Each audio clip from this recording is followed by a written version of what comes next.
Okay, I decided to record another video today because I actually thought of something to say. So I'm going to tell a little story about my father. So my father was an older man. His father was born in the late 19th century. My father was born the year after Pearl Harbor. I am 26 years old, so he was an old dad. He was in a car accident when he was a lot younger, a long time before my mother was even born, which left him with no vocal cords, so he could only speak in a whisper, which always freaked out telemarketers whenever they would call. They would think he was, being weird. But my father was an extremely tough man. When his brother was being harassed by some men, my father devoted himself to studying Hapkido and received a black belt in a year. Now, the person he studied under was Master Park. I'm not going to try to pronounce his full name because he never wanted us to use it, because that would be disrespectful, because he also taught my brother and I Taekwondo. So he's not a diploma mill. He was, at the time of his death, the vice president of the World Taekwondo Federation.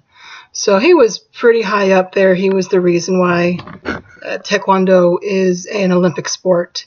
He would actually teach referees how to judge a Taekwondo match. But anyway, so my father learned Hapkido in a year, devoting himself to an hour of class, an hour of private instruction, and an hour of personal practice in his basement every day for a year. So at the end of that year, he had his black belt. And when he went to visit his brother and he was being harassed, my father knocked those guys on their asses, and they never bothered his brother again. That's not actually the story I wanted to tell. The story I wanted to tell was my father was repaving the backyard with my mother, and he was moving something off a truck, and he fell, and he twisted his ankle so that, you know how a foot normally looks like this? It looked more like, did a complete 180. So he goes to the emergency room. He tells the woman that he broke his ankle at the reception. And the woman said, okay, take a seat. We'll call you when we're ready for you. About 15 minutes pass. No doctor in sight. So my father decides, okay, well, while I'm waiting, I'll just move my foot back into place. So he grabs his foot, about to do another 180 back into place. And then he stops and he says, no, I shouldn't do that. I'm not a medical doctor. I don't know what I'm doing. I should leave it for the doctor to do. And that is the kind of person my father is. An extremely reasonable man with an unreasonable aptitude for resisting pain. And I also had another story about the guy who lived across the hall from me in college. Frank, as I believe I called him online. Frank, in addition to Monday night fights and just being super into sparring and all that stuff, he loved Melee, Smash Melee. He and another friend of mine, Andrew. Oh, I shouldn't have done that. That's his actual name. Oh, well, that's a common name. Whatevs. So they were talking about it because Andrew was also into Melee. Like, he was super into it, like, wave dashing, fox, all that stuff. Brawl is bad because of tripping. the typical Melee player. So he and Frank would play Melee in our room because my roommate had a TV in his room, and another person on our floor had a GameCube and was like, Mike, may we leave this in your dorm room? And Mike was like, sure, why not? Because we had an open door policy, which meant we kept the door open so people could be like, oh, hey, but it wasn't meant for people to just walk in, which some people took advantage of. So, he had Melee in the room, and Andrew and Frank would play it sometimes. And, Frank, he had an emotional problem. I'm going to use a very rude word for a woman, but he would often talk about how his sister was a cunt. And he would talk about how the Catholic Church took his foreskin. That was an actual thing he said on multiple occasions, which is weird. On a number of levels, really. I mean, we don't have the covenant. Well, I should say they. I'm not actually Catholic anymore, but whatever. So he also had the murderous feelings during the game of cribbage, maybe? I forget what it was. It was a trick-taking game with a special deck that was like an Italian game. I don't actually know what it was called. So, he would get really, really into it, and because he would openly call his sister a cunt in front of guys he barely met, he was unreserved in his gamer rage. Dude was getting mad about video games, is what I'm trying to say. He would yell, he would curse, and he would just get kind of on the border of being violent. And for a guy who happily engaged in Monday night fights, who insisted I spar him when he found out I was a black belt, who just was always ready for a fight, that's not what you want. You don't want him getting upset and angry.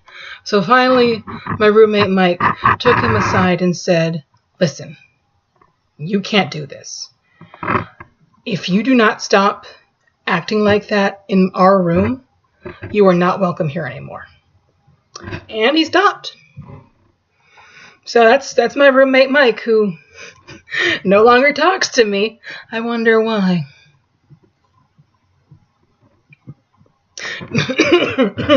Excuse me. Yeah, that's my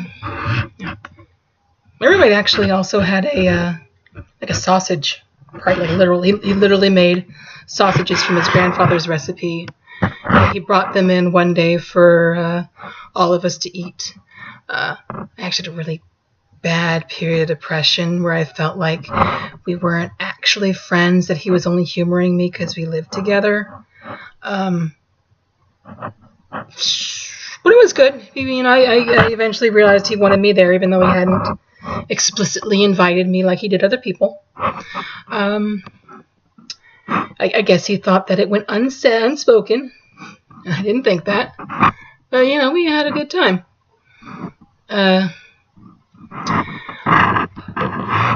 I should talk about John Mark. John Mark was a Korean man who was at St. John's and was I think he might have been the only Asian person on campus. If just the only Asian person in our freshman class. Actually, no, I have a couple other Asian kids. Yeah, St. John's was not good for diversity. It was mostly white people who watched Wishbone when they were kids. That was the demographic for St. John's. If you really loved Wishbone, you went to St. John's for at least 1 year, in my experience. So, yeah, he was super into hip-hop culture. He was a b-boy, breakdancing. He would often be like, oh, hey, Thea, you should also try out b-boying. And I was like, nah, no thanks. And no, I don't really want to do that. And he was like, oh, but come on, there's a lot of fat people who do it. And my roommate was just like, yeah, Thea, come on. And I was just like, who said that was why I didn't want to do that? And that got awkward. awkward. But yeah, he was son of an evangelical Christian couple. He was half Korean, half Chinese. His parents did a lot of evangelical work in China, which is a very dangerous occupation. And he was a great guy. He's still friends with me on Facebook. Orthodox Mike, he is not. But anyway, because he was Korean, he loved StarCraft. I say that it's kind of a stereotype, but it's also kind of true. He was really good at StarCraft, and he played Zerg. So I'm not going to say it's a stereotype, but yes. And he was teaching Mike and Andrew how to play StarCraft. And he was playing some kind of non-Zerg race. I wasn't into StarCraft. I would just hang out with them when they were playing StarCraft, just be like, oh, hey, I'm hanging out with people. So, eventually, Mike and Andrew got to the point where they beat him. And so John Mark said, all right, now beat my Zerg. And Andrew and Mike were just like, great, we're getting better, we're at this point. And eventually, they beat his Zerg. And they were so proud of themselves for beating a Korean at Minecraft. That's their national game. That's their chess, and you beat one of them at chess. That means you're a better than average white person StarCraft player. So yeah, that's my John Mark story.